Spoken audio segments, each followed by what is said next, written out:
Look at you. Yeah. Yeah, so we are, as you can see, in a different location. I'm so glad.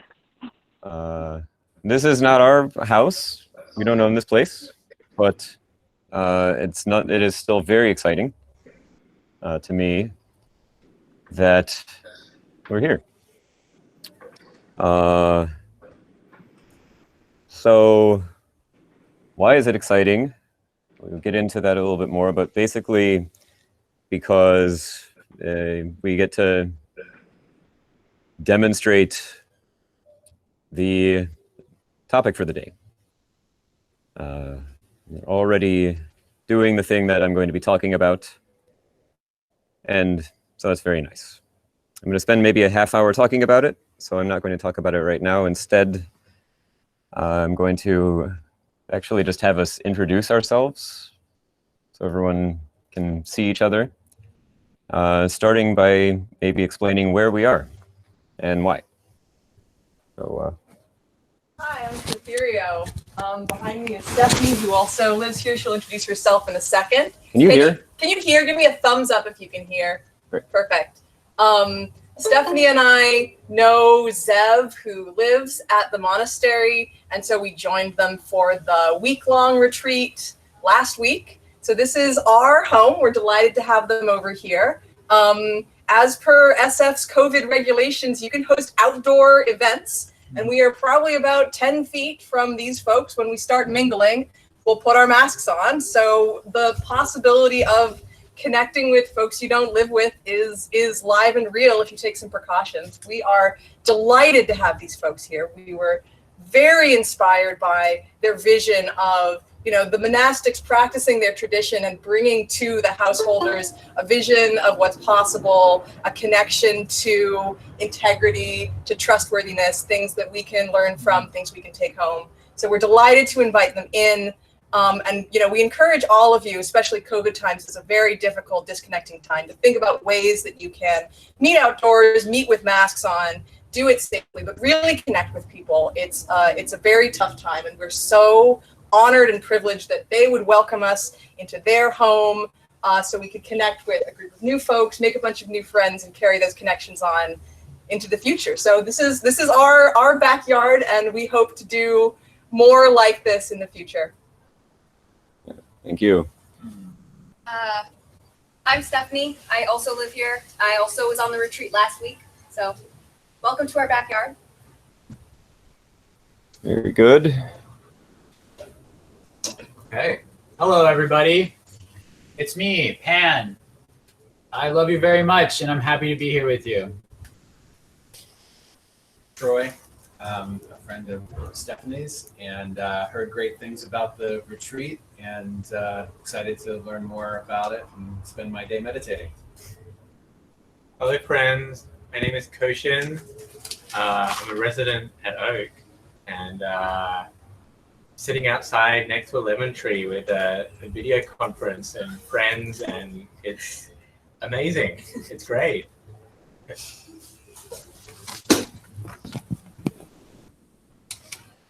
Hi friends, I'm Kyle. I'm one of Oak's apprentices right now, and I'm just really enjoying the sunshine and this opportunity for connection with new friends.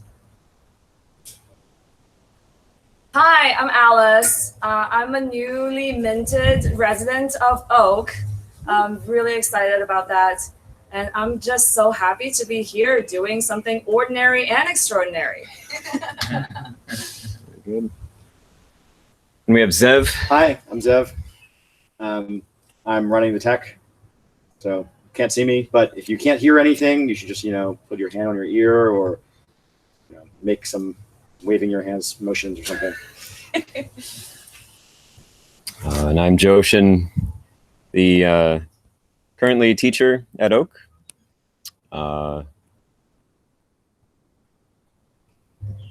don't know what to say about myself, so I won't say anything else. Who are you? Let's start with Richard.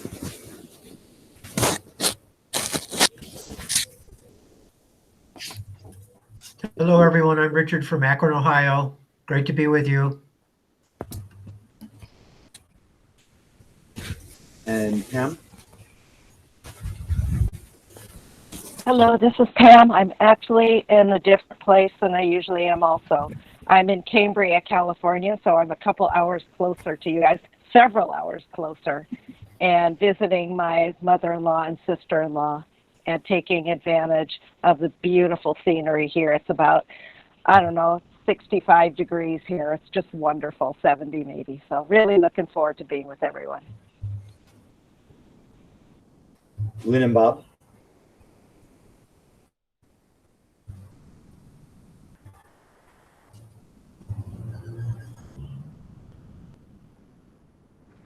Okay. Well, I'm Lynn, and Lynn and Bob, Zev's parents, yes, and we're in Elkins Park, suburb of Philadelphia. and we appreciate being invited to the backyard of Catherio and Stephanie and those who live there. And we've read that Jōshin's going to be heading our way, at least eastward to Vermont. So we wish you well on that journey. Renee? Hi, I'm Renee. I'm Jōshin's mom. I'm in Akron, Ohio. Happy Guru Purnima. And so happy to be with all of you and to have this opportunity every week. Just great joy. So lovely to see you in a new location with new friends. And hi, Yasna. Hi, everyone. Yanir? Hi, Yanir in San Jose. Also Cambrian. I don't know if it's the same Cambrian Pam is in.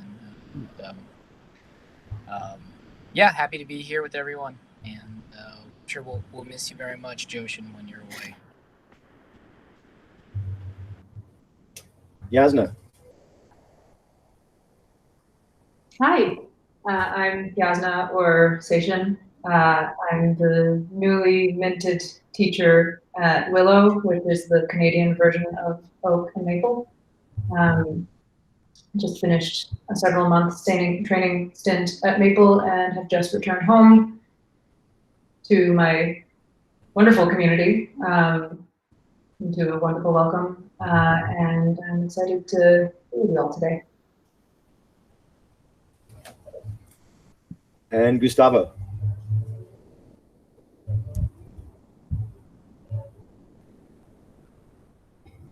You're still muted. Can you unmute yourself first? Okay. I thought you guys were like a panel because I couldn't see myself. I don't see myself on the call. So it's pretty funny to be on the spot now. Yeah, I remember getting a lot out of the previous session that I attended. And I just have this intention in myself to do a fasting of my mind and just listen, try to really focus on what matters and instead of following my impulses. And I thought it would be I thought it would be nice to show up today. Zara, sorry, were you done? Yeah. Zara, would you, we're introducing ourselves. Would you mind just giving a quick introduction? Oh, okay. Hi. Any particular context or? You could say name and favorite season. We did something different, but we didn't have any context. I see. Hi, my name is Zara. My favorite season. Yeah, I don't know. I'm really bad at picking favorites. There's a factoid about me. I really dislike it in like any category. I almost never answer that question. Very good. Says something. Yeah. Well, wonderful. So nice to be here with you all. Again, nice to be outside. Really nice to be in community, as Catherio said. I feel very fortunate that we're able to spend some time with others. So we found a way to do it that's safe, that's avoids the dangers of COVID and allows us to be together. And I think we'll start off, as we usually do, with a little bit of meditation. This is secretly my time also to settle in. Soryu is someone who can walk into a room and start giving a talk. I don't know how he does that. I find that I do much better after 10 or 15 minutes of sitting. And you may find the same for you. So.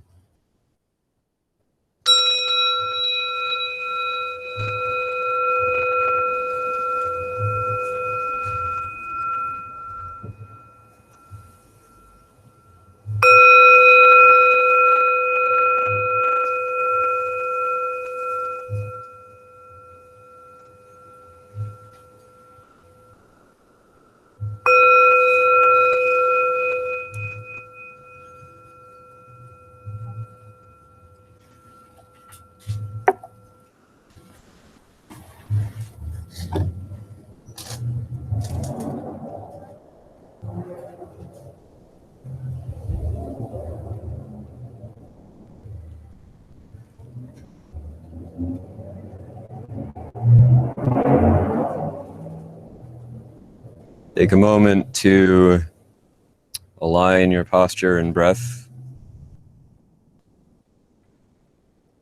settling in, giving your weight to the ground,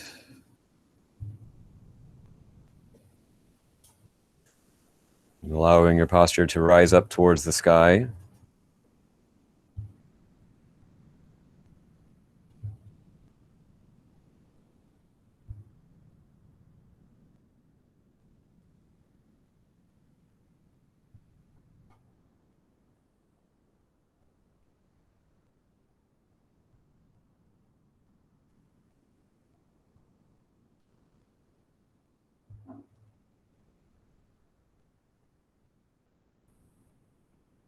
In this practice, we are very interested in feedback loops,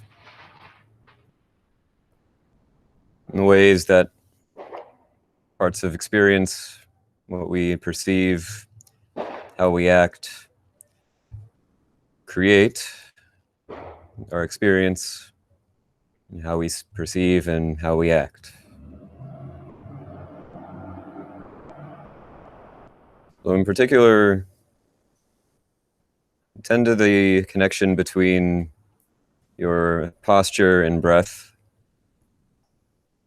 and your state of mind.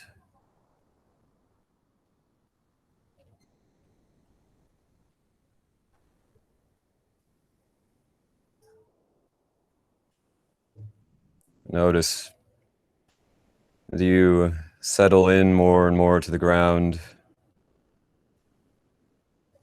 as you align your posture, that your heart is open, spine is straight, crown of the head is reaching up towards the sky.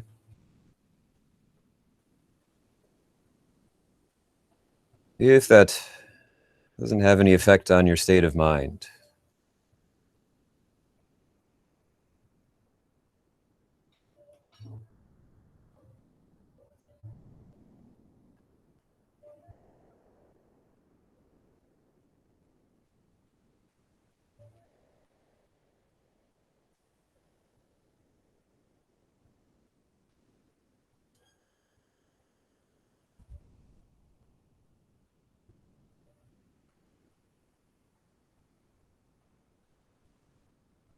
being free to make little micro adjustments or larger adjustments. Try sitting in different ways.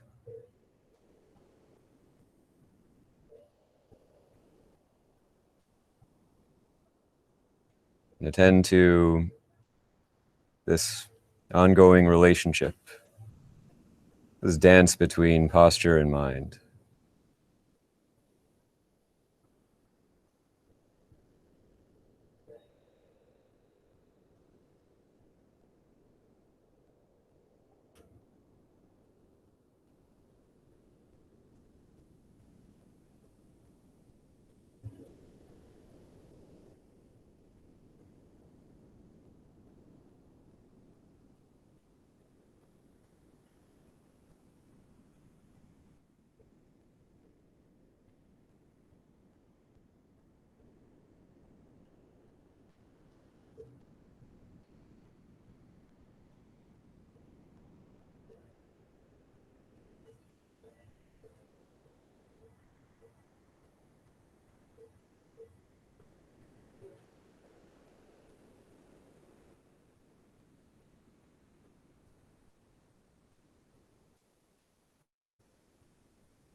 And posture,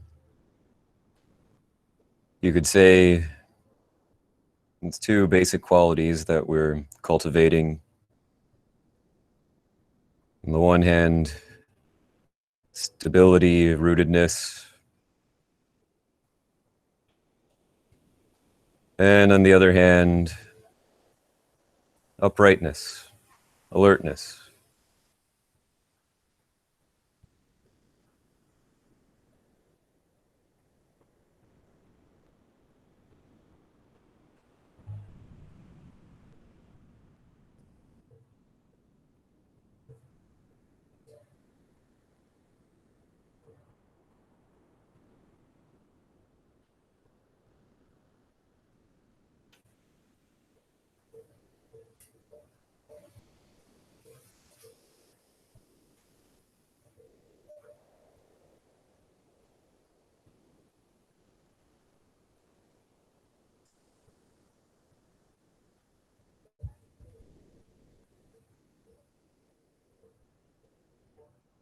In particular, explore the relationship between your posture and your breathing and your ability to attend to your body and breath.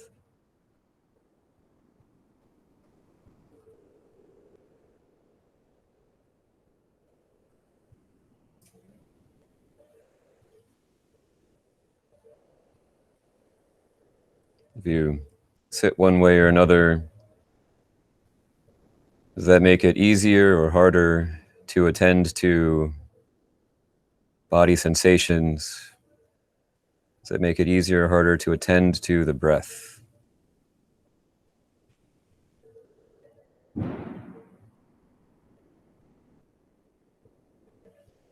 we're practicing attending to the breath. You can attend to it anywhere you like, nostrils, torso, the belly.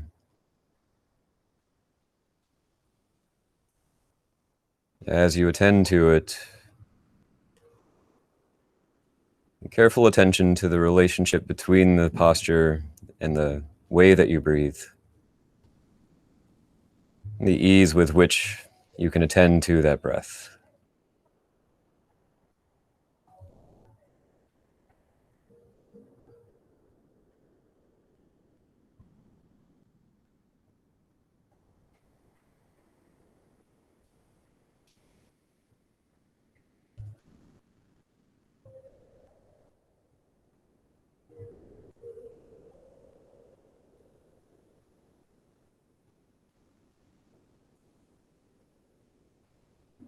If the breath has two qualities, they are relaxation and energeticness. Breath is relaxed and also energetic.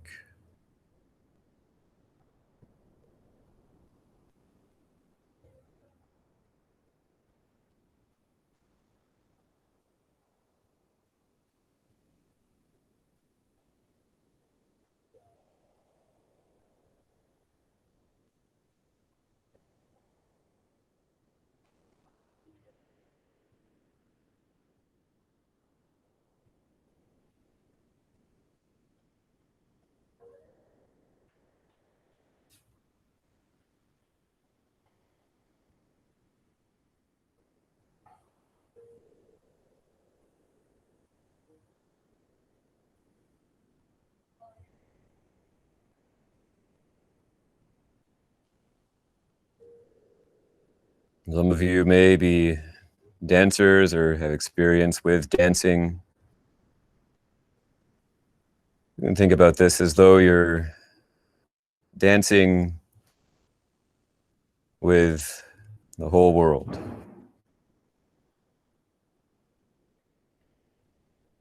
And as you're sitting, you're doing this subtle,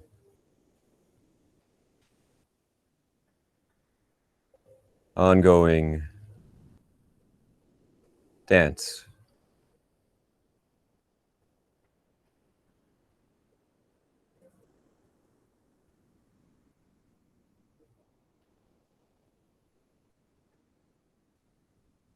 listening to this body and this breath in the way that you would listen to a dance partner.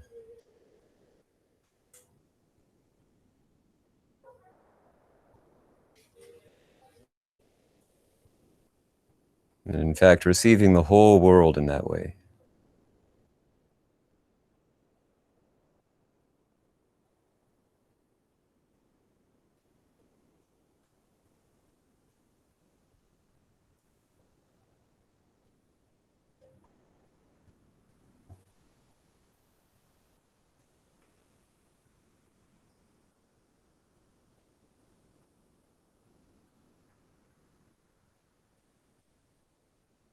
So that it draws you in.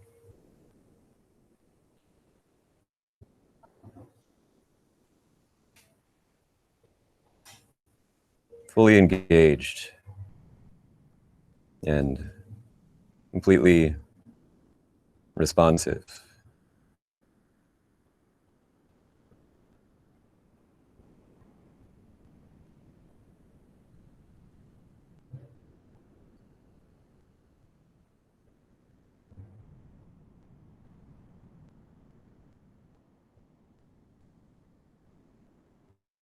You may have noticed if you've tried dancing that as soon as you start thinking about something else, your feet wind up in the wrong place. You're in an awkward situation. Well, just the same way, how to do this dance with our full attention.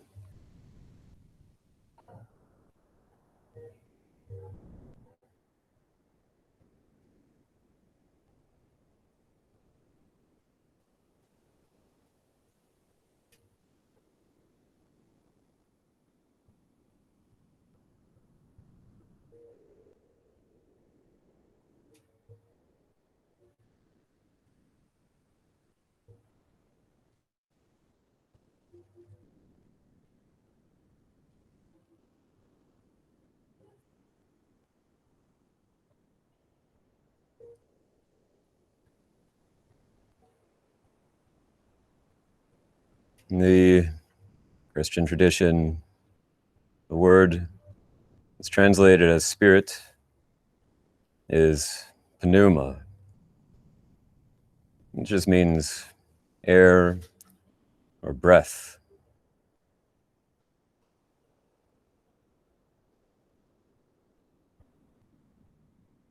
It has that sense of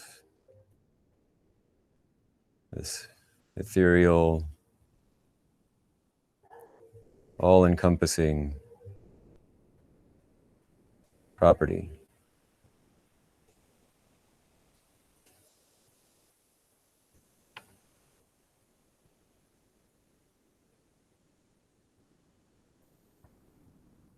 Now you're going to tend to breath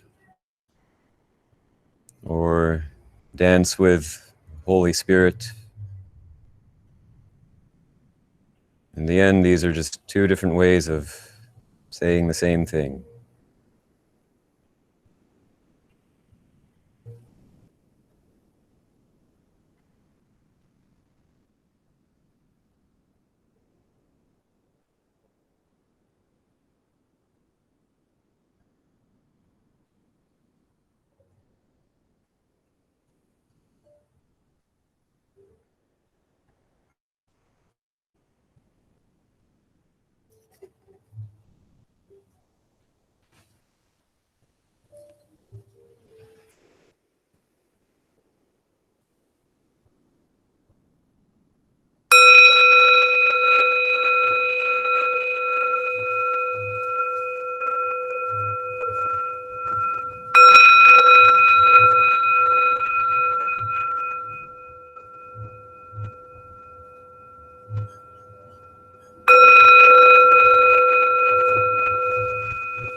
Very good.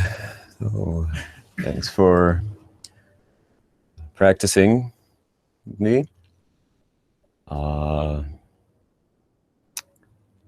I hope that by the time I'm back, we find a way to let me see everyone. It's a little disorienting with this format to not see everyone. It's an intentional trade-off that we've made. But it's a little disorienting. I kind of find myself really wanting to see you all. So Zev, I'm gonna just ask you to pay attention to them. And if anyone seems to be calling out for attention, then let me know. You should feel free to do that. So we are now at kind of the, in a way, climax of the story. We spent a long time now, many weeks, months, 3 months, something like this, talking about a particular text in the Pali Canon, the Samanya Sutra, or the Buddha's discourse on the fruits of the holy life, the spiritual life. And not without reason. This is a text that has an extraordinary amount of subtlety and is very difficult to treat fairly in the space of a half hour or even in the space of several hours. So today I'm going to try to talk about what I spent maybe 20 or 30 hours talking about in the last 2 months on retreat with the residents and apprentices at Oak. So just know that this is a very high level, zoomed out perspective. This is like the 50,000-foot view. And there's an enormous amount in the details. So I'm going to do my best to present this in a summarized, yet still reasonable manner. And feel free to both listen to it and attend carefully, consider it, and if it doesn't make sense, feel free to ask. Knowing that the Buddha in this section instructs us to listen and attend carefully. He says listen, which is to say really hear it, hear what is being said, which is something that we have a hard time doing as a species. We often think that we are listening to something and find out that in fact we aren't. It's part of the reason that it's helpful to do chanting practice.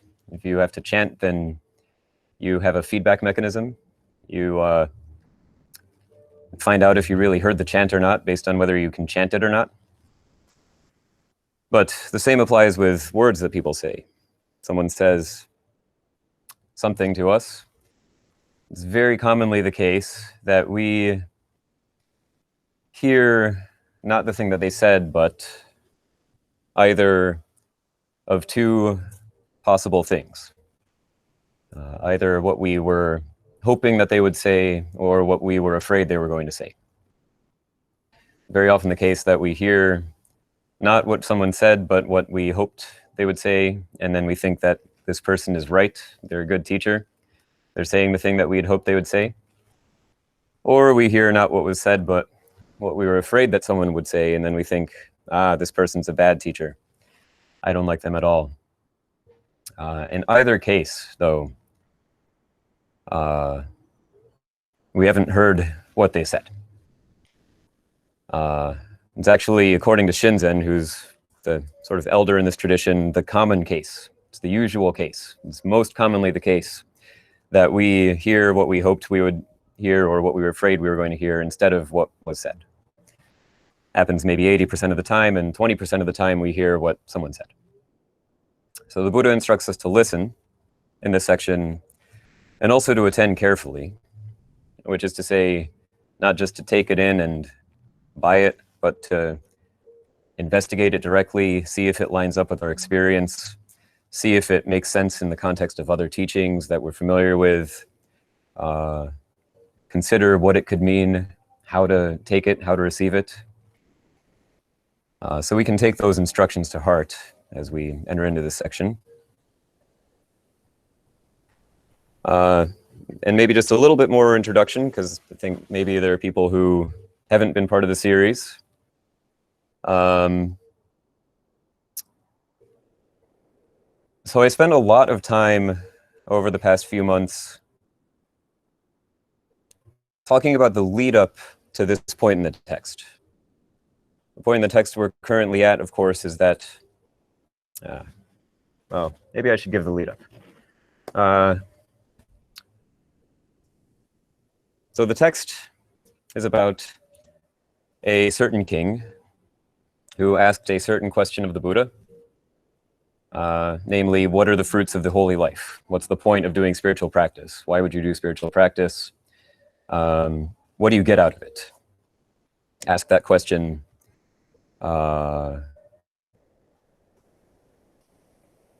And prior to asking the Buddha that question, had asked that question of a number of other teachers, representatives of certain schools of thought. And each of those times, with each of those schools, with each of those views, had left unsatisfied. And so now we're at the part in the text where the king Ajātasattu asks the Buddha this question. I spent so long on these different views earlier in the text because I wanted us to have a real sense of the situation that King Ajātasattu is in by the start of this text. So King Ajātasattu, according to historical record, killed his father. He killed the great king Bimbisara, who was one of the disciples of the Buddha and just an incredible person. And king, very skillful, very kind. Ajātasattu had murdered him in order to take over the throne. And by doing that, Ajātasattu got thrown into a crisis of conscience. King Ajātasattu came to realize the horrifying act that he'd committed after he committed it. He had his father killed, and right afterwards found out that he was going to be a dad. That his son, Prince Udayi had just been born. And so was able to connect with directly the love that a father has for their son, a parent has for their child, and realize the horrifying act that he just committed. This terror, this horror, put him into a situation in which he had a severe crisis of conscience. He needed an answer. He needed to do something. He realized that he had done something unconscionable, untenable, you could say unforgivable. And because of this, he became very desperate. This text actually starts out with him on the ledge of his palace in the middle of the night. He can't sleep, and so he's standing on the ledge of the palace. We don't know what for. You can imagine, and he's surrounded by his various ministers. And because of that crisis, he had what you might call crisis of meaning. He had a problem that none of the perspectives, none of the views that he had been trained in, that he had grown up with, that he had studied and paid attention to could answer. he had a real issue, and nothing that he had met so far, nothing he'd encountered in his life so far could answer that issue, could resolve that issue. That issue, in fact, threw into clarity the fact that those views, those ideas, could not answer his question. So while the buildup, well, just because we are in that same situation, we collectively, the human species, and in particular, Western civilization in the modern world, we too have a crisis of conscience. We may not have killed our father, but we have killed our mother. We've killed Mother Earth. We've, over the last century in particular, but of course before that as well, committed horrifying acts against both the human people in the world who are least powerful, least able to respond, least able to do anything about this, and also even more so against the non-human life, the living beings on the planet who aren't humans. We've, well, killed and hurt vast numbers of people and vast numbers of living beings. We often talk, of course, about existential risk. We say that existential risk is in our future, that there's an oncoming climate crisis that is going to happen, which is, as far as I can tell anyway, true. That in the future things will get worse, but the climate crisis is actually kind of an ongoing phenomenon. It's been around for a while, and it's sort of already happened. Over the last century alone, we killed most of the living beings larger than what, a rabbit in the United States of America. Just that country, we've already killed very, very many living beings. Talk about existential risk due to artificial intelligence, that we may at some point build algorithms that are able to outcompete humans, make humans irrelevant on the world stage, take over and turn the world into arbitrary, meaningless patterns. And yet, if you wanted to, you could say that we already did that. We have spent several 10,000 years perfecting the art of sharing views, of sharing ideas that condition and warp and manipulate human intelligence to their own end. And now live in a world where increasingly what we do and what we pay attention to is mediated by algorithms that want pretty irrelevant things. You want to maximize the amount of time that you spend, say, on a certain site. And talk about existential risk due to terminal nuclear war, and yet over even just the last century, we've had some of the most frightening and horrifying conflicts in all of history.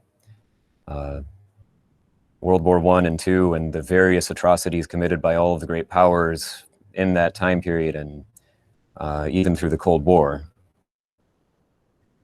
So we have this crisis. We have participated in this, and we have participated in it by engaging in and participating in this culture. We share in the guilt of having done that. And because of this crisis of conscience, we have a meaning crisis. Now, talk about this meaning crisis. There's a lack of meaning in the world. No one believes in any of the stories that people have been telling anymore. The various views that we have grown up with, we stopped buying into. These various ways of seeing things have lost their hold over us. which seems like maybe a strange thing to say right now, because I have a sense that right now we seem to be in a cycle where these stories have much more power, much more hold than they have, seem to be really controlling an enormous amount of power and an enormous amount of people, of human lives. But as far as I can tell anyway, that is because they are falling off. They're losing their efficacy, and so we need larger and larger doses. We're sort of doubling down on the same strategy of these various views, these various perspectives, because they aren't working. They aren't working, and we have one thing that we know how to do, which is go further into views and perspectives. And so we get to observe that feedback loop.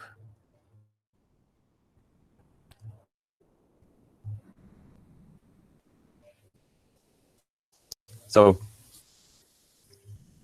we can now understand where Ajātasattu was 2,500 years ago and see that the question that he's asking is actually the question that we are asking. We are asking the question that he is asking, which is, what should I believe in? What is it worth believing in? What is worth believing in? Is there anything anywhere that is worth believing in? Any view, any idea that I can hold on to? Any way of life that would be useful? He's asking that question. And so he has asked this question now of the Buddha.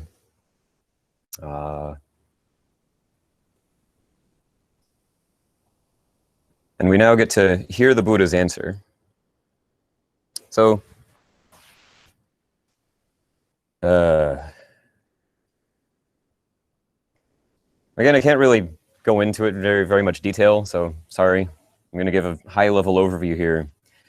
The Buddha, first of all, answers him.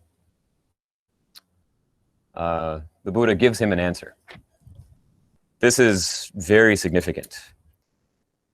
We have this question and we ask it, and well, in the story anyway, Ajātasattu asks this question of all these different views, and all he hears back is the view. So he hears back, for instance, the view that there is no such thing as good and evil. Moral cause and effect aren't real.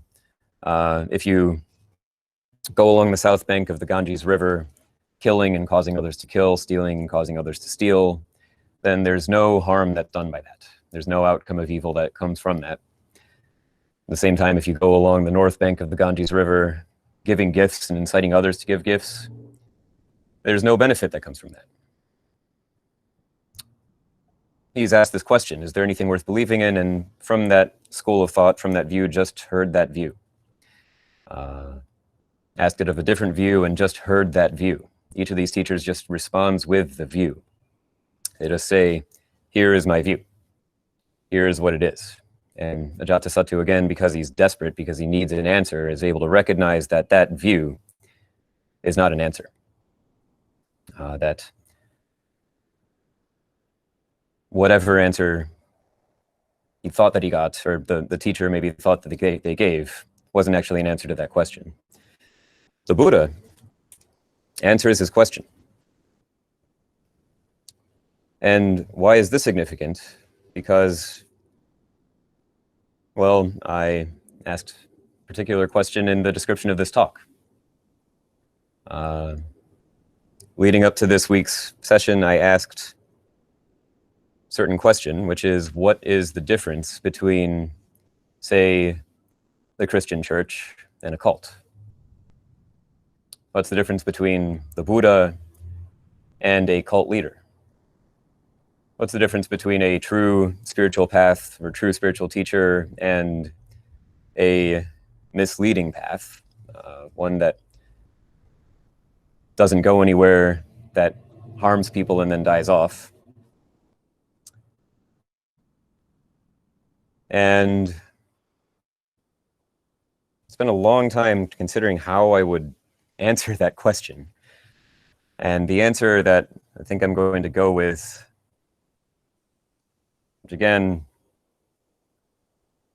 would take weeks, months to actually give, but the answer that I'm going to give today, right now, is simply, is a view in charge? Is what is in charge of you? Is what is in charge a particular way of seeing things, or not? In a nutshell, in my opinion, that's the difference between a true spiritual path and a dangerous cult.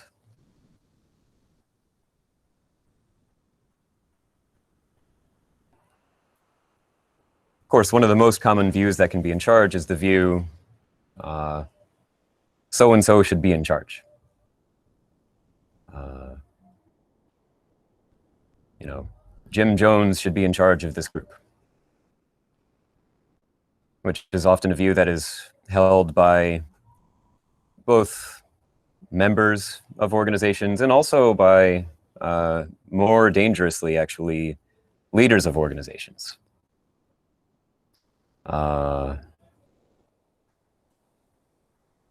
If you have everyone in a group all saying such and such should be in charge, or so-and-so should be in charge, and so-and-so is also saying so-and-so should be in charge, then you have an issue. The difference, again, as far as I can tell, with Buddhism, Christianity, the other major world traditions, and more broadly with movements that succeed, is that whoever or whatever is in charge doesn't wind up thinking, I should be in charge. Whoever or whatever has power doesn't wind up behaving as though the end goal of the tradition, of the movement, of the path, is for that thing to be in charge. So the Buddha is someone who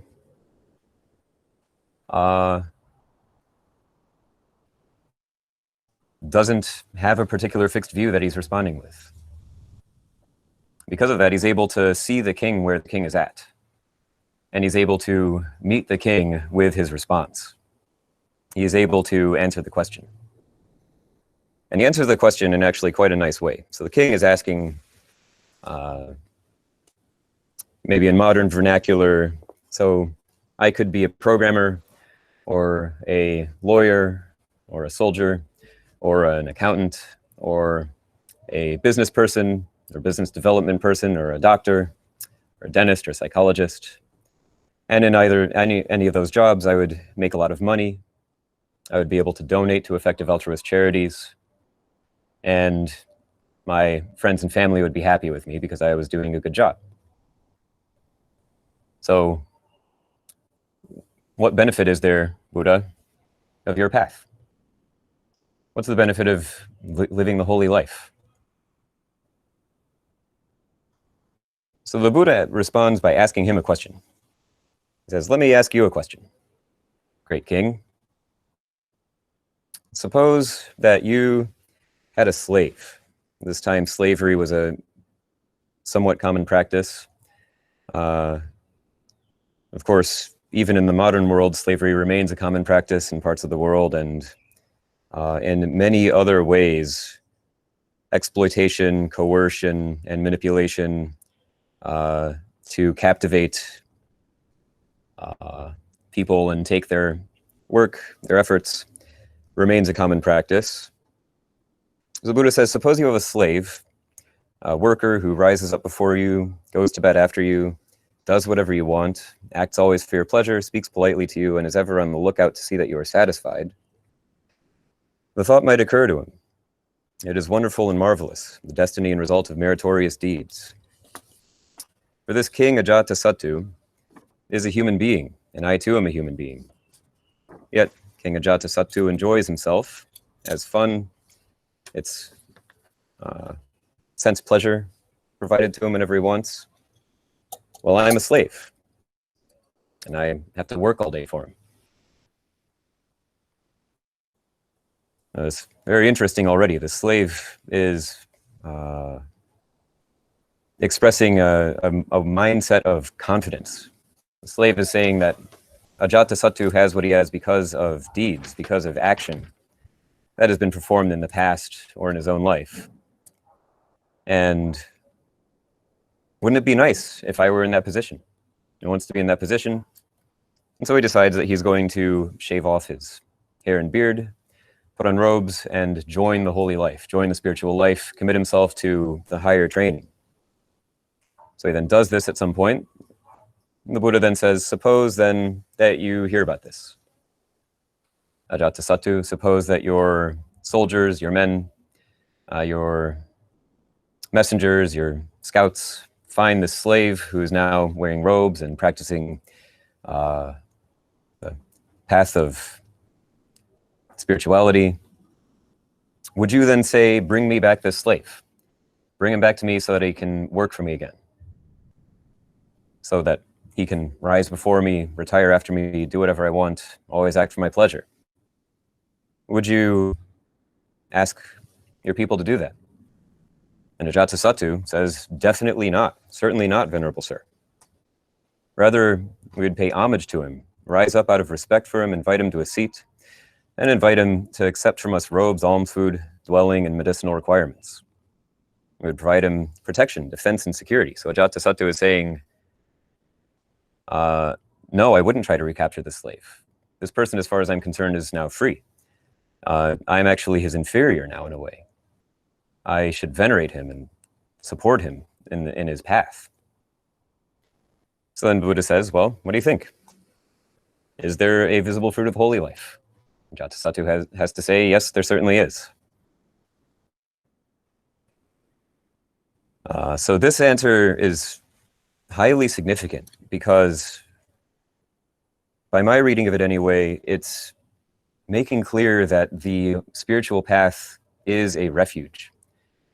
Not just a refuge spiritually or metaphysically or something like that, or metaphorically, but actually a physical refuge. It is a place that people who are oppressed can go to be free from oppression. It's very important to me that that is possible. That those who are oppressed, those who are attacked, those who are in danger are able to take refuge in that path, in the Sangha. Very important that that exists.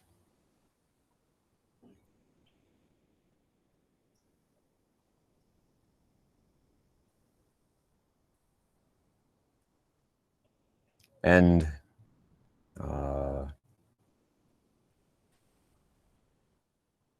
actually, this is something that has to be created. So the Buddha is actually describing the relationship between a mature culture and a mature spiritual path. Buddha is describing the relationship between a culture and a spiritual path that have learned how to coexist and work together. Ajātasattu, as soon as this former slave puts on robes, as soon as the former slave takes on the identity of the holy life, of a spiritual practitioner, as soon as they do that, Ajātasattu considers them trustworthy. He considers them worthy of gifts. He considers them worth supporting. He considers their life valuable.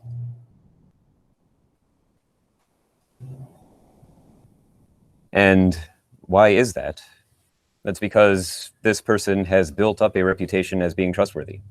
Or rather, the spiritual path that they have joined has built up a reputation of being trustworthy. The Buddha and his various followers, his male monastic followers, the women monastic followers, the male and female lay Sangha of the Buddha, all behaved in a trustworthy manner, ongoingly. And so as a result of that, people believe them to be trustworthy. They built through their actions, through their deeds, through their practices, a demonstration of trustworthy behavior, which people could notice, which then could become a refuge, which could become something that could hold and help many people. And yet at the same time, because people believed that the spiritual path was trustworthy, that spiritual practitioners were trustworthy, spiritual practitioners were able to be trustworthy. Because people had this sense about them, this reputation spread, grew, increased. People, for example, gave them gifts without attaching strings to them. People said, just take this money and use it as you see fit, for example, or take this land and use it as you see fit, knowing that these practitioners would use it in a trustworthy way, would use it to advance the interests of every living being. And because of that, because they had resources, because they didn't have to be beholden to a number of interests with various different goals and incentives, they were able to make better decisions, more skillful decisions. They were able to actually behave in a trustworthy way. They were able to devote themselves to study of the holy life, to practice, to doing what needed to be done in various parts of the world that they went to. And so you see this mutually supportive relationship, which both is propped up by and supported by each part of it, and also is kept in check in a way by each part of it. Because the other side of that coin is that if the laity stops believing that you're trustworthy, they stop giving gifts. And so you have a bit of a check on that. And in fact, if they stop even really being benefited, if they stop noticing that this is beneficial, so then this is helpful, of course, to the monks, the nuns, because it puts a little bit of sense of urgency to actually be trustworthy so that they can come into someone's house, for example, and help them, meet them where they're at, provide a teaching that makes sense for them, that isn't some sort of lofty spiritual ideal, but is a practical thing that can be implemented. And helps the people who then receive those teachings.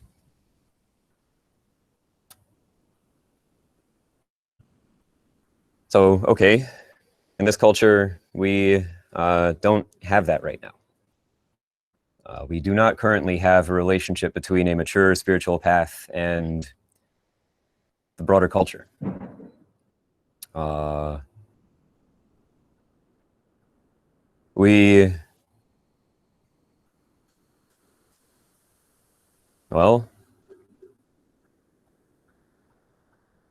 it's been a rough few centuries. It's been a rough 600 or 700 or 800 years, or maybe longer.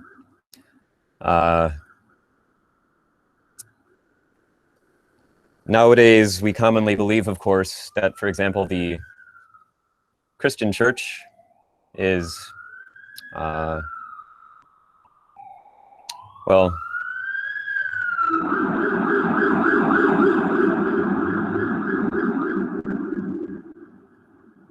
you know, bad, causes wars, causes ignorance, things like that. I think that there are a few reasons why we believe that. One is that, of course, the Christian church has been kind of disempowered. We have spent the last several centuries carefully wresting power from the Christian church. Part of the reason for that is that the Christian church, well, fell off in a certain way. The Black Death came in the 14th century and killed off their experienced practitioners, or many of them anyway, and they had to hire a bunch of young, new people and fill in those jobs with less understanding, less experience, less depth. And then as a result of that, people didn't trust them so much. And as a result of that mistrust, they had less resources. They were not empowered. They were not able to practice, to study in the way that would be helpful to study. And so they became less clear, less trustworthy. And you have this condition continuing into the modern world. The other side of it then, of course, is that we, in our new religion, the ascendant, materialistic, humanistic view of things, well, if you're going to tell a story, and what every path does is tell a story, if you're going to tell a story and you want it to be an exciting story, it's really helpful if you have bad guys. And so the Christian church becomes a convenient punching bag. You have these people who have been largely taken out of power, and you can zoom in on them and say, look how backwards, crazy they are, and tell a story about how much they actually still have power and have to be fought and vanquished in order for this new ascendant tradition to succeed. And so you have kind of a PR issue.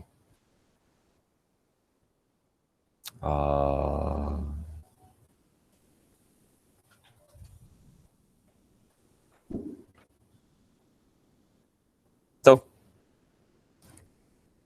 the answer continues. It's a long, I wish I had a half hour more, hour more, 7 days more. Yeah, I'll keep, that's okay, I'll keep going.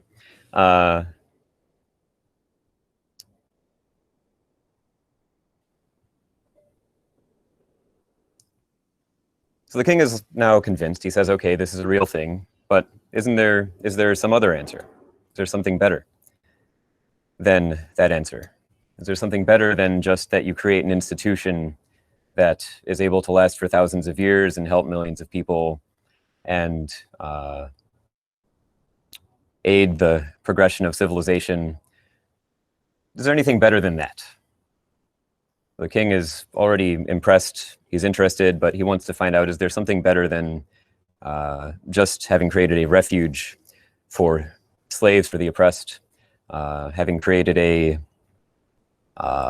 way to legitimately avoid paying taxes, which is the next example that the Buddha gives that I'm not going to go into. It says this is all well and good, but is there anything beyond that?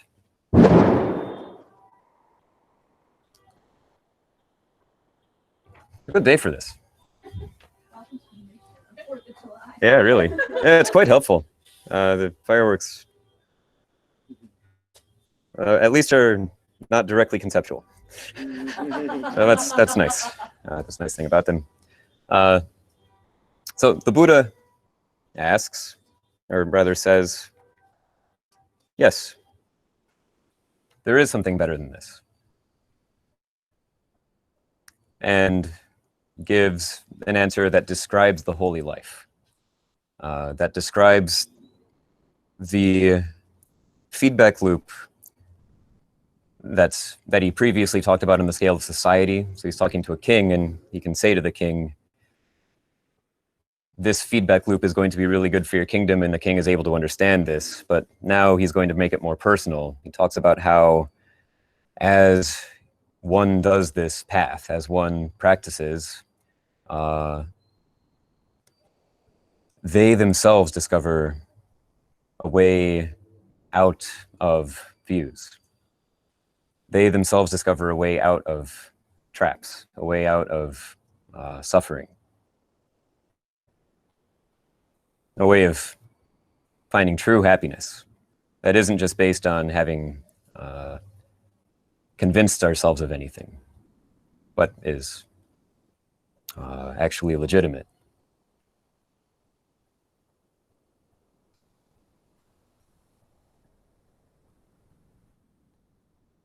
And I'm just going to focus on a very small part of this answer. Again, we spent an entire week. So, okay, the answer has basically two parts. First part of the answer is moral discipline. that we actually change the way that we live our lives, the way that we act, what we say, what we think, how we live, how we make our living. We actually make changes in those ways. And I spent a week just focusing on that during our recent awakening periods. And the second part of the answer is that we find a way of being truly happy without causing harm, without damaging life, without damaging, in fact, even our own integrity. We find a way of being truly happy that is in the same direction as integrity. But the beginning of this answer, the essential ingredient of this answer, is that we are able to hear the true teaching. And the true teaching is not Buddhism. That's not what's meant by the true Dharma. Dharma is one of those very big words, could be translated as teaching. The true teaching just means that which actually is true, that which actually is useful, and that which actually is accurate. We have to hear the true teaching. And how do you hear the true teaching? How is it possible to hear the true teaching? Well, the Buddha says, not in this text, but elsewhere, again, this is a 50,000-foot view, and so I'm going to take some liberties. The way that we hear the true teaching is that we associate with people of integrity. We spend time with people of integrity. With the Pali term for this is sappurisa.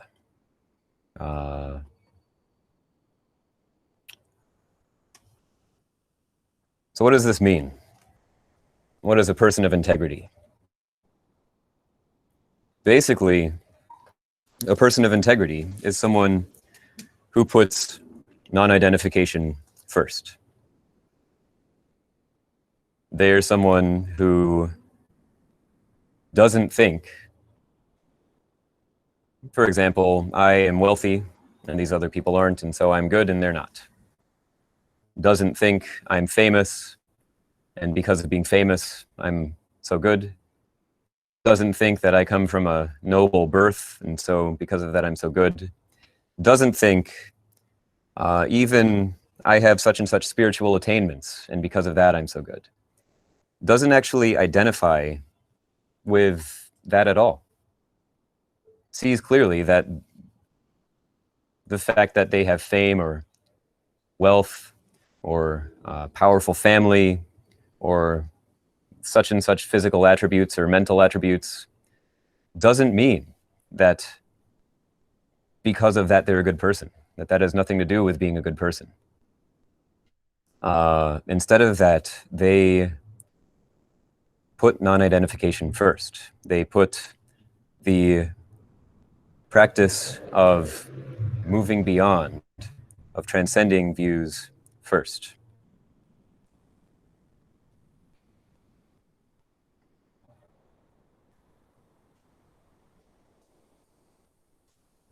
This is, of course, a very different way of deciding who should be in charge than Western civilization has come to. We, in the modern world, of course, say that we've gone beyond such primitive ideas as, what physical attribute someone has. You think that it would be ridiculous to consider someone should be in power, someone should be in charge because they're beautiful or because they're rich or because they're famous. And yet at the same time, well, CEOs are unusually tall. It's generally the case that if you're in charge of a large company that you are unusually tall.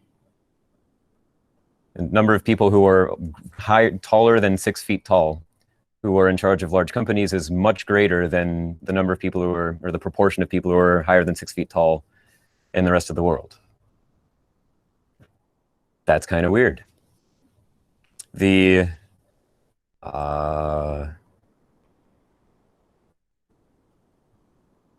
number of people who were CEOs who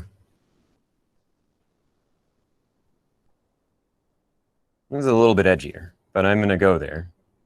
Not where you're thinking, although you can go there too. But number of CEOs who are considered smart is unusually large. And this seems sort of obvious. We hear something like this and we think, well, that's just obviously the case. You need to be smart in order to be a CEO. That's the whole point of the job. In order to run a company, in order to be in charge of a bunch of people, you have to be very smart. But I would suggest that smart, the way that we use it, really just means high status. For the most part, that just means that you are good at being seen as good. That the word smart is the way that we pronounce high status in this civilization, and that the actual skill set of being in charge of a bunch of people, well, it's not completely unrelated to that, is not really that. I've worked in a number of different companies, and well,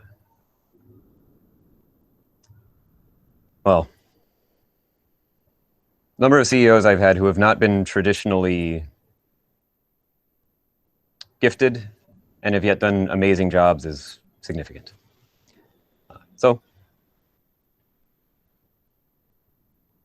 okay, we have this pattern, this tendency to elevate people based on kind of whims, ideas, preferences. And of course, also just to go there, we obviously have ongoing issues with gender and race in terms of people in power. Obviously. And again, we can point to clear and obvious examples of that not being related to being in a position of power.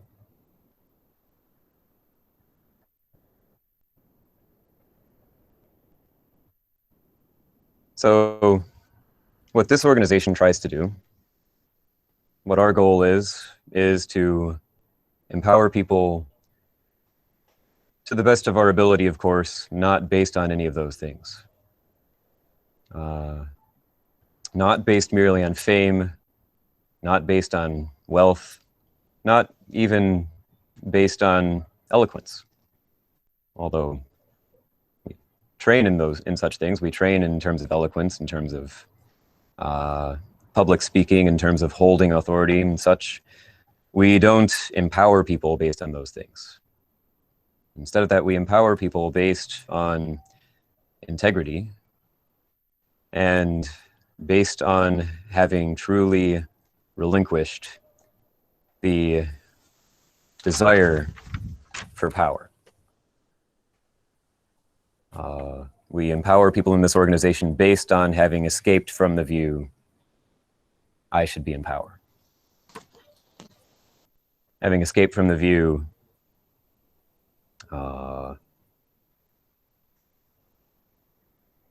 I'm special.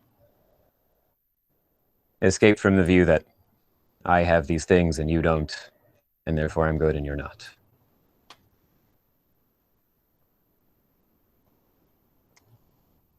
Because we do this, we are able to collaborate with many more people than we could otherwise. If you don't identify as merely me or these attributes of mine, but instead you if you want to say it, identify as all living beings, as groups, and as whole people, then you find yourself able to actually prop up and support all those who are doing work, all those who are doing beneficial work. So the main attribute of a sappurisa, of a person of integrity, is in fact that they don't voluntarily speak ill of other people. They don't voluntarily speak well of themselves. They voluntarily and intentionally speak well of others. They'll only speak ill of others if they're pressed with questions, if they're asked, if there's a strong need to. They'll only speak well of themselves if they're asked, if they're pressed with questions, if there's a strong need to. Otherwise, they won't.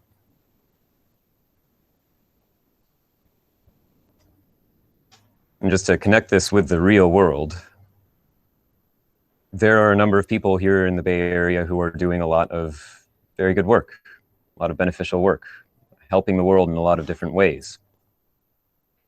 And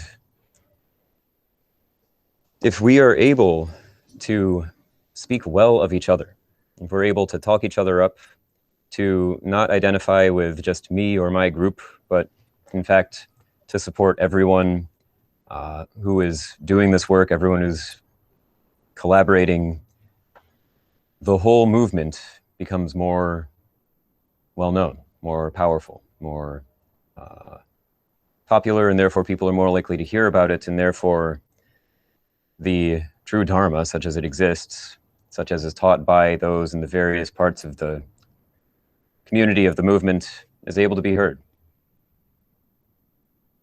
Hearing the true Dharma, we're then able to practice, to actually put it into play in our lives and to enter into that feedback loop in our own experience of trustworthy behavior producing clear perception, which then allows that feedback loop to take off on a community level. People hear the true teaching based on having seen people who are teaching it, who are offering it, who are walking the path, demonstrating it. And that then is able to shift the broader culture, the society as a whole. So thanks for listening so long. And know that I'm going to be gone soon. As mentioned, I'm going to be leaving for the East Coast, and another teacher is going to be coming out here, Jōshin. And I hope that you will support him, cultivate him, prop him up, encourage him, give him feedback such as is useful.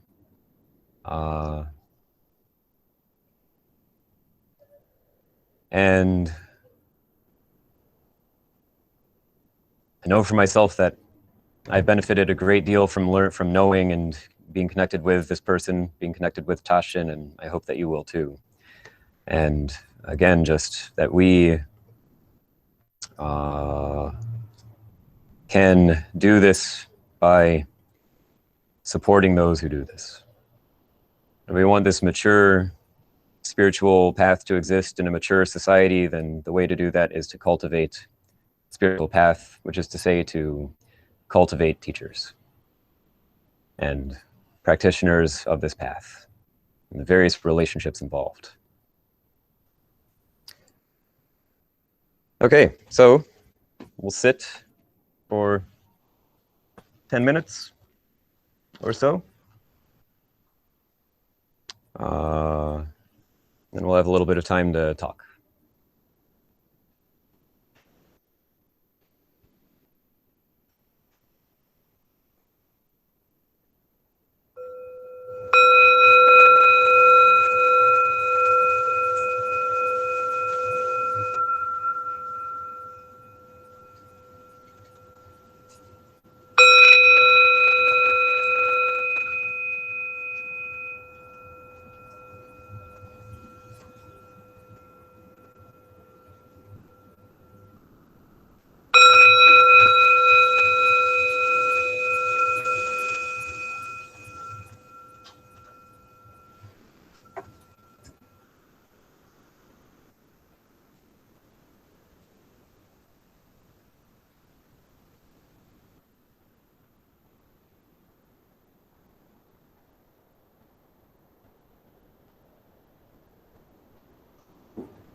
Since there's not a whole lot of time for sitting with a relatively short practice period, sometimes that happens. In a situation that we can't devote a lot of time to practice, one way that we can make use of this time, if we would like, is by committing to not move until the end of this practice period. This is known as the practice of strong determination sitting. So if you'd like to do that, you're welcome to establish a posture and commit to not moving from that posture until the end of this sitting period.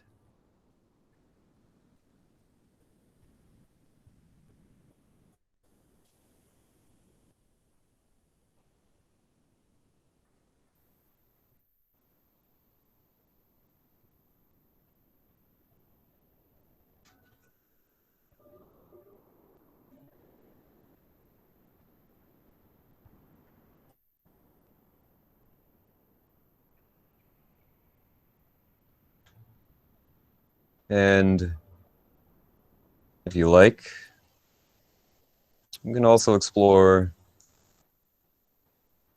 the possibility of not moving in terms of your mind, in terms of your focus of attention, in terms of mental activity, just staying directly on this experience without wavering.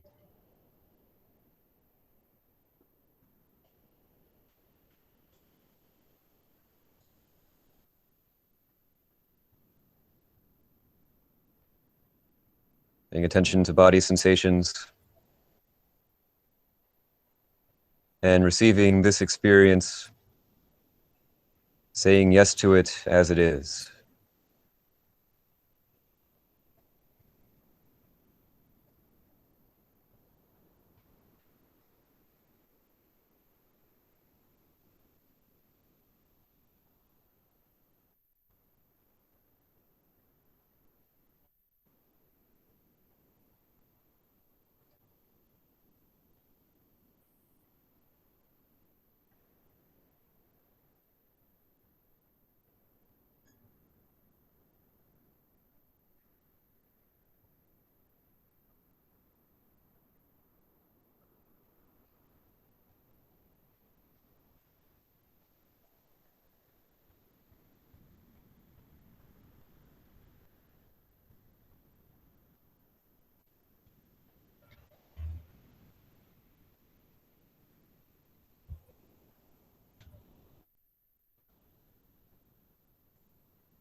If discomfort arises,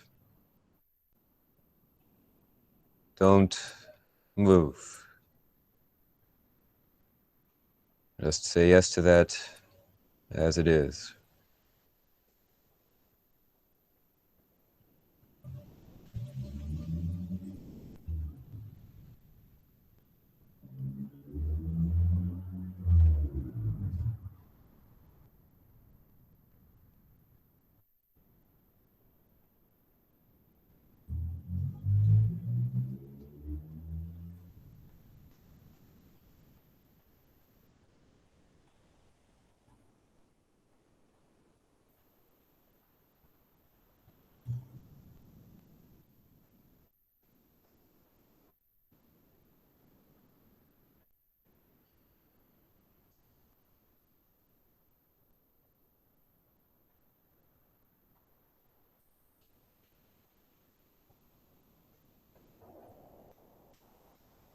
How to move less and less.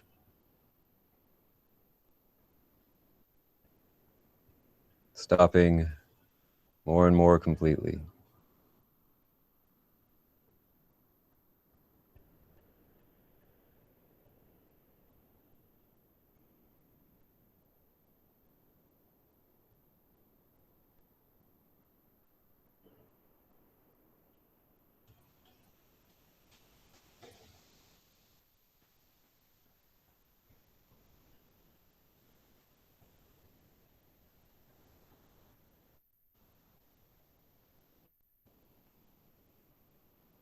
Movement comes naturally, breath comes naturally.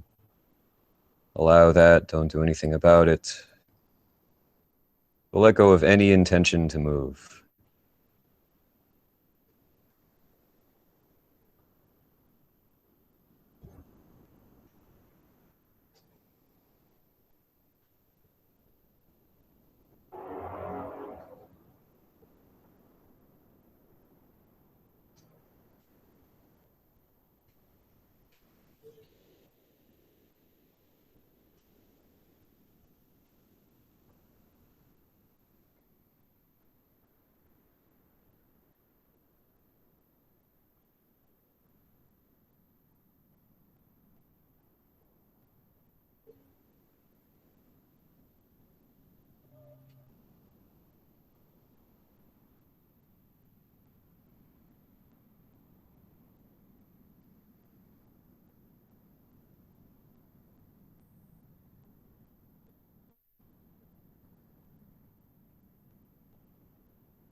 Of course, it's all optional. If you decided that it's not appropriate to stay still, you don't have to.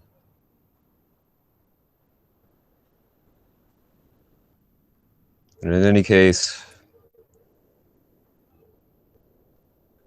receiving this experience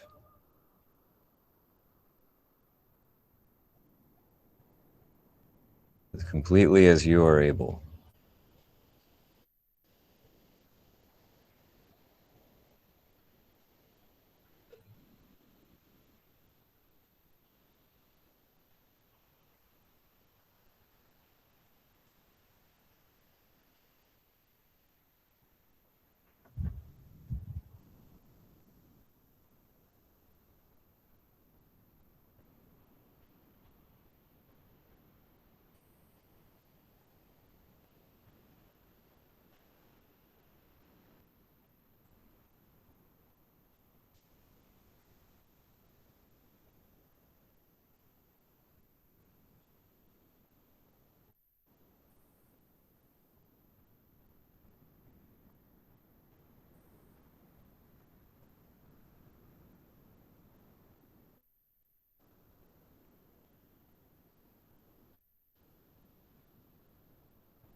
So now I have a little bit of time for discussion, questions, comments, reports, feedback.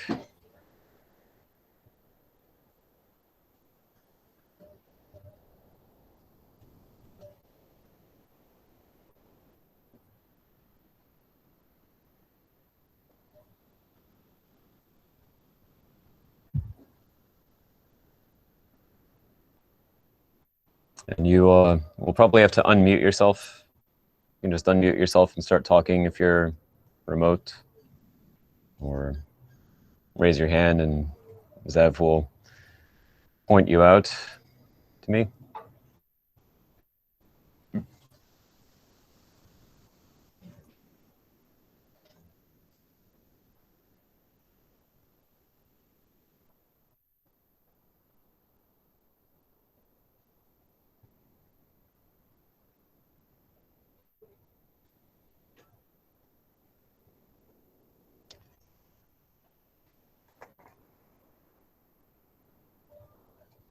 Well, it's nice to be here with you. Happy to sit together in silence for a little longer if that should happen.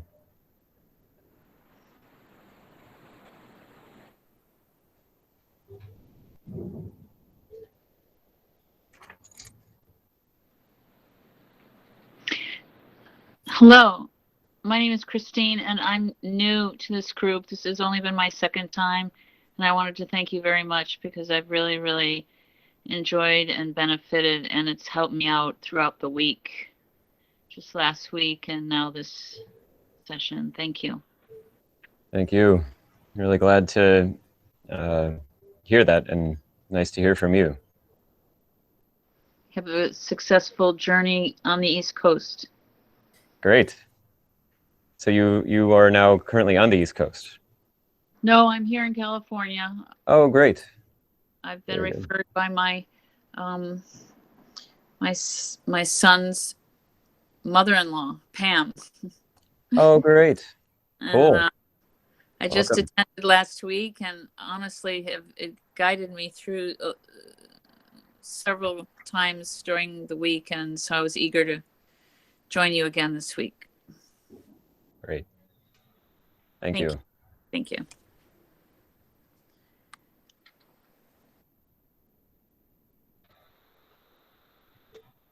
I think, Yasmina, you can just unmute yourself and start talking. Okay. I really deeply appreciate this community and the integrity of the practice, your practice, and all the monastics with you.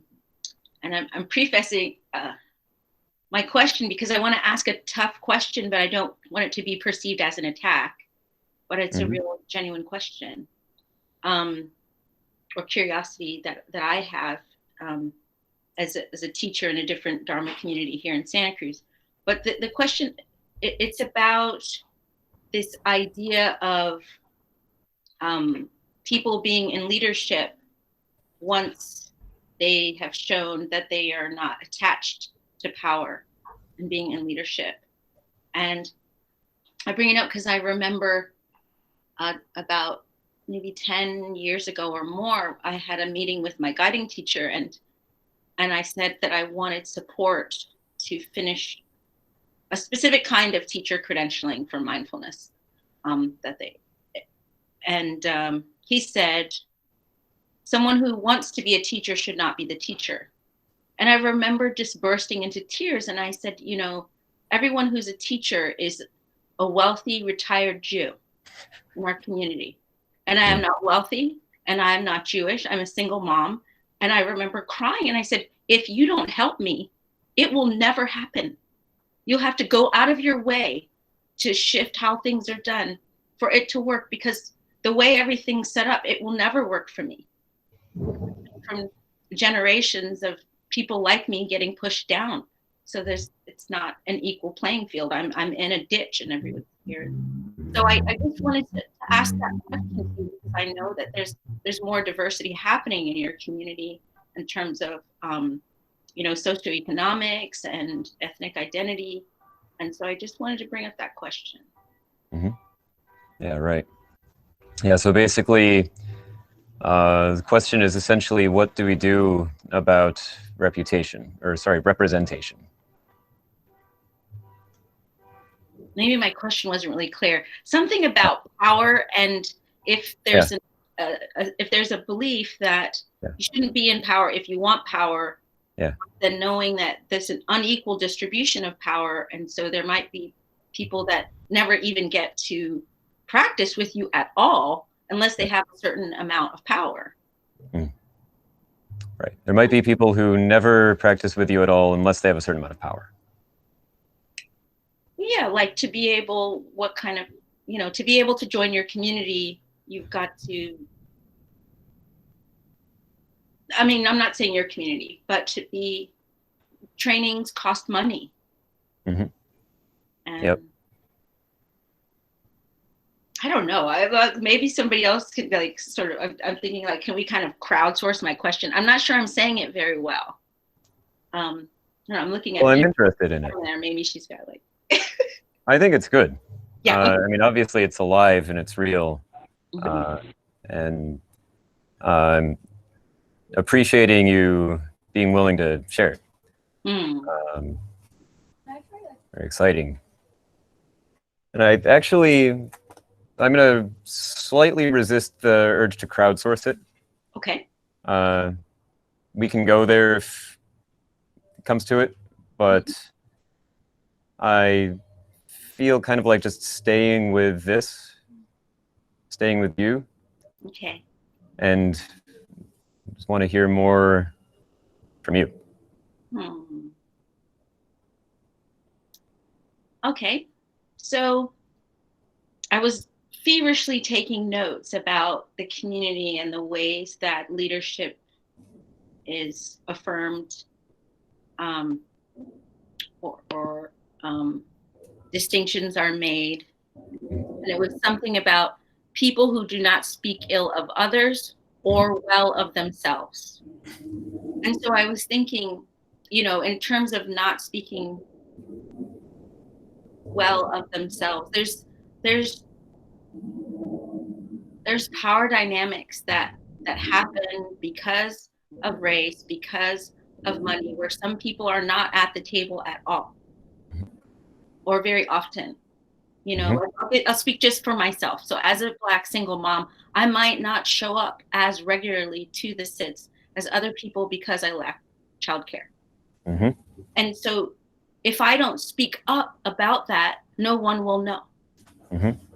So the reason that I've gotten to where I am is because I happen to have both a personality type and an upbringing from a royal family in Africa to speak up. That it is my responsibility to speak up for others, but everyone doesn't have that. So, I don't know if this is even. I'm checking in. Like, is this really a question, or am I really more making a statement here? I'm checking in if there's. I guess I'm curious if you guys have looked at anything like that in your community in terms of equity and representation and who becomes a teacher, because without looking at it, it will always be, or it tends to be, wealthy white men. Yep. Yeah, exactly. Yeah. So obviously it's an ongoing issue. Yeah. And it is an issue, you unmask all these various ways of seeing things, and you more and more see what's there. So it's then the job of those who have power to elevate and support those who need it. Which comes in two different, I would say, just in terms of how I tend to think about this. Yeah. Comes in basically two forms. So the first is that it's our job to more and more be aware of everyone who isn't in the room and act on their behalf independently of them being in the room. This is really hard. This is really hard, but also, as far as I can tell, necessary, because no matter what room you build, everyone is not going to be in it. There's just too many people. Yeah. And even if you have all of the people in the room, then what are you going to do about the animals who can't talk to you? Can't tell you their perspective at all. This is just the first point. Yeah. Of 2 points. The first point is that those in power have to increasingly be able to see and act on behalf of the perspective of all life. Those who are marginalized and oppressed and powerless, both human and non-human. And of course, racial justice is an important component of that.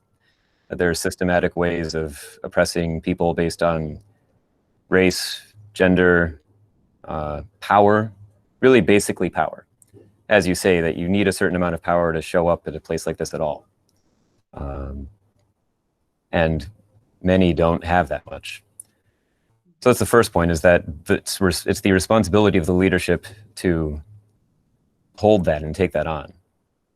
Second point is that representation really matters.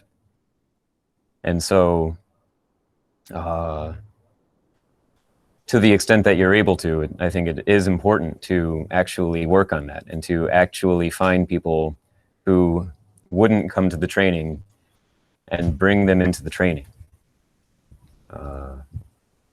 And to elevate and support those who are from a more disadvantaged background, more oppressed or unprivileged background. And so that's something that we have to do as well,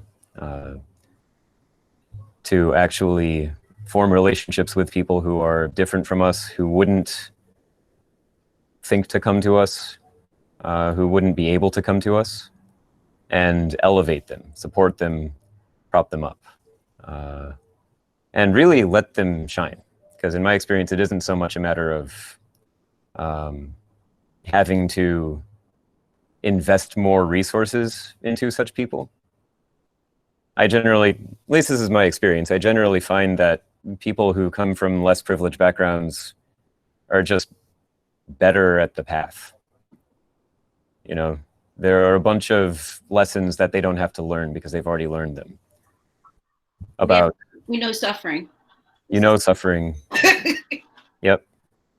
You know what it's like to not be in the room. You know what that's like, and so you care more about having everyone in the room. You're not confused in the same way as the high status people in society are about yourself. You don't have to go through this lengthy year-long or more process of realizing that you're not special, of learning humility. You've advanced past that point already. And so I find that while obviously there's work to be done in terms of bringing such people into the training, once such people are in the training, it goes quickly.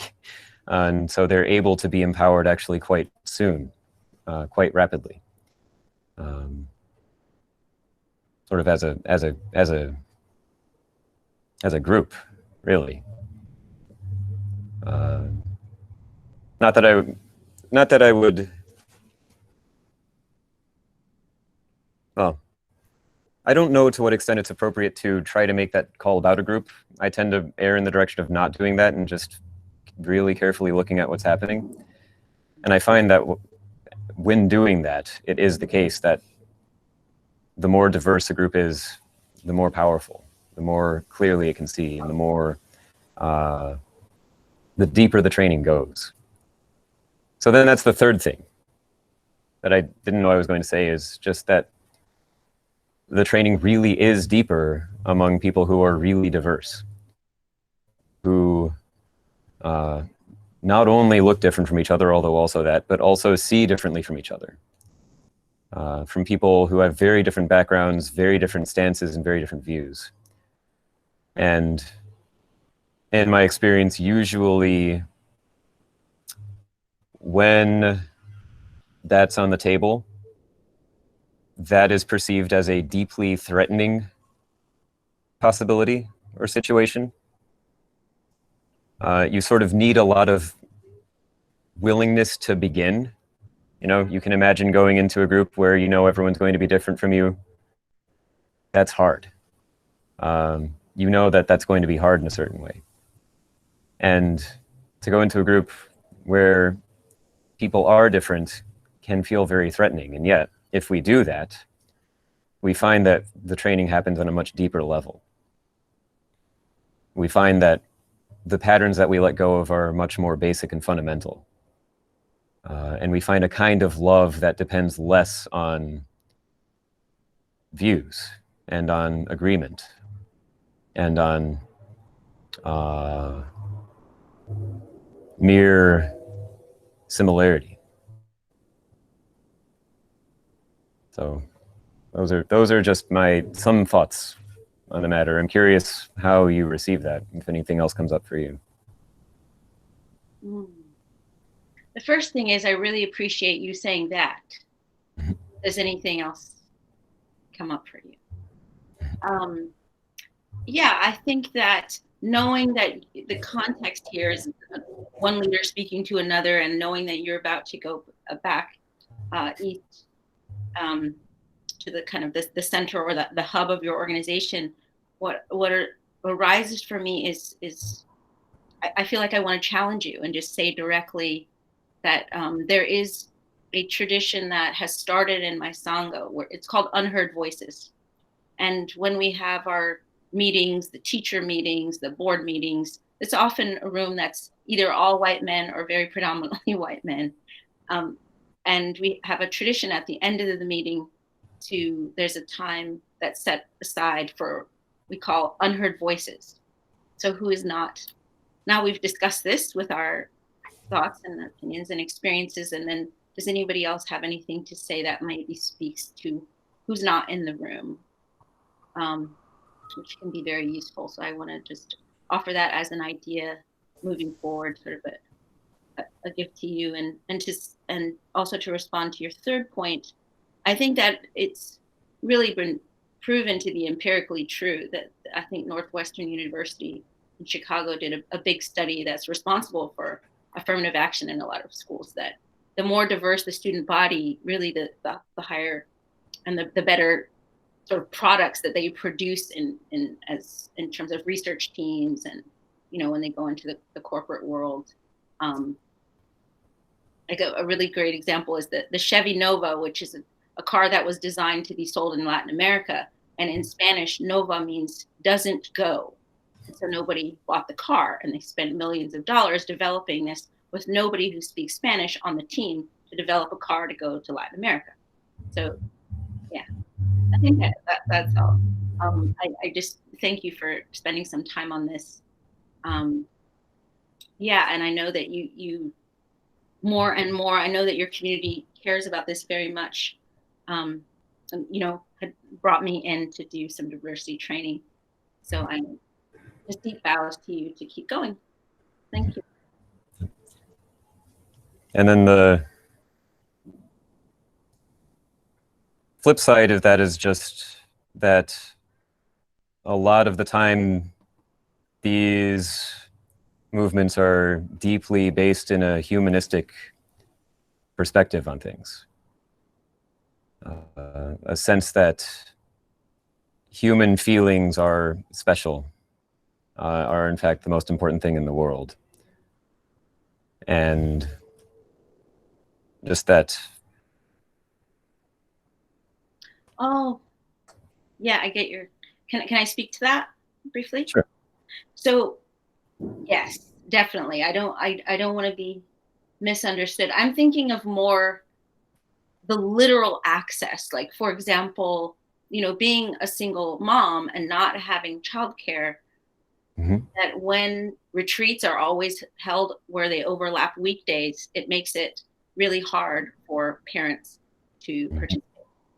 And so that kind of thing, I was more thinking about structural things rather than sort of emotion or comfort, privileging those sorts of things, which we don't in the Dharma, but the literal barriers that make it impossible for certain groups to attend, or is it accessible?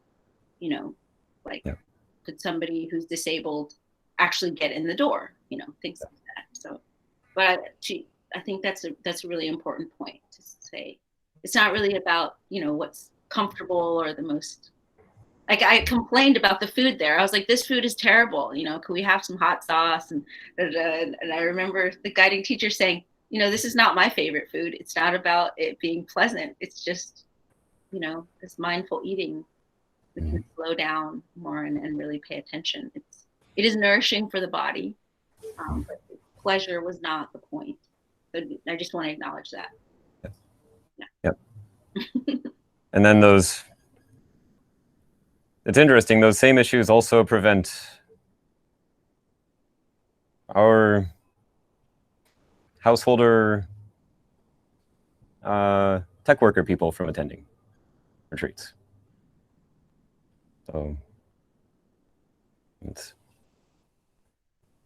So part of it is, as you say, structural, but really just logistical.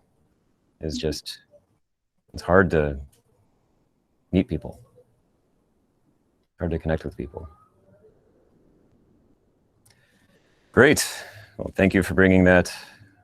Appreciate it. Hope that you continue to show up and be connected with this community and help us with your perspective. So we have, I think, time for maybe one more question or comment or anything.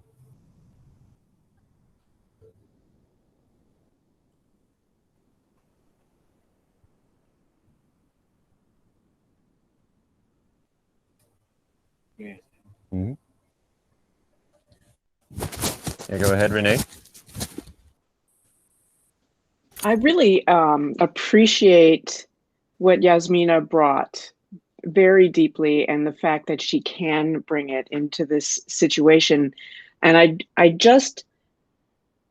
I want to speak to the difference between speaking up and not speaking well of oneself in favor of speaking well of others. That there's absolutely, I don't think that not speaking, not putting yourself forward, not speaking well of yourself unless asked, does not in any way preclude the need to speak up, to use that voice. And I heard the sense that those who want to teach should not be teachers because they are asking for that. And I'm not sure I have that right from what Yasmina said, but I think it's so urgently important not to conflate these things. Mm-hmm. Yeah, well said. Very simple and wise point. Yep. I feel some tension in me around the notion of a teacher being a position of power versus a calling to be a teacher as a calling to service. Definitely. Yeah, so that's yeah, go ahead. Sorry, go ahead. That's a huge topic. That's the main thing that we look at in the entire organization, is this relationship between power and service. So yes, big deal. And so this way of doing it, the way that oak and maple do things, is of course not the only way that you can do it. There are many other ways you can do it. In the way that Oak and Maple do things, we put an individual or small number of individuals at the top of a hierarchy in terms of power. And the reason that it's legitimate to do that is that those same people are at the bottom of the hierarchy in terms of power. The person in my role at the organization is, on the one hand, quite powerful. I can say a sentence and change the entire direction of the organization. People will listen to that and do things about it. Obviously, I'm not working with robots here, so people push back often, sometimes quite forcefully, but still I command a certain amount of power, and at the same time, I am totally helpless. I have committed to give my life up for the service of these people, of this training and this group and of all life. And so to the extent that I have in that way sacrificed my life and am in fact powerless, helpless, I have to do what they are calling for, what they're asking. To that extent, in this system, in this way of doing things, it's seen as appropriate that I have power. But it is a good point. It's also one that Soryu has spent a long time talking about. You may like to listen to some of his talks on that. The series is called The Power of the Guru, and is a whole sequence of talks basically focusing on this one point of what happens when you have one person with a lot of power in an organization, and is that appropriate or not? Is that good or not? So can't say much about that in the next 2 seconds, but maybe check out the series if you like. And I'm curious to continue the conversation. I'm interested in it.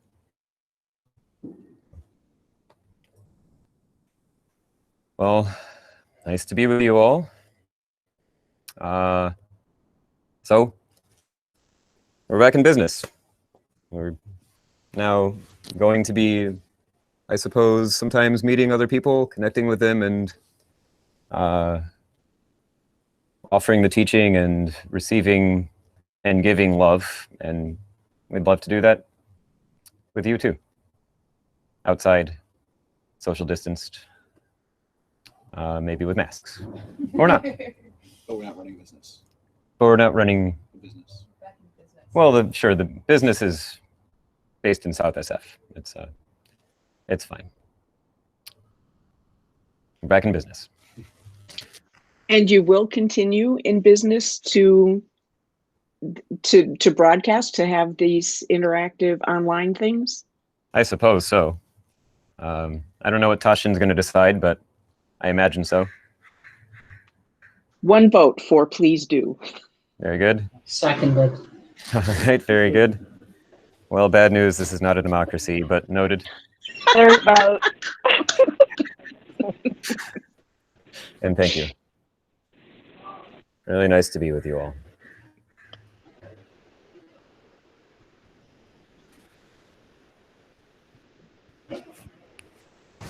Thank you for hosting this. Thank you all. Thanks. Bye. Thank you. This was extraordinary. Really good. Bye.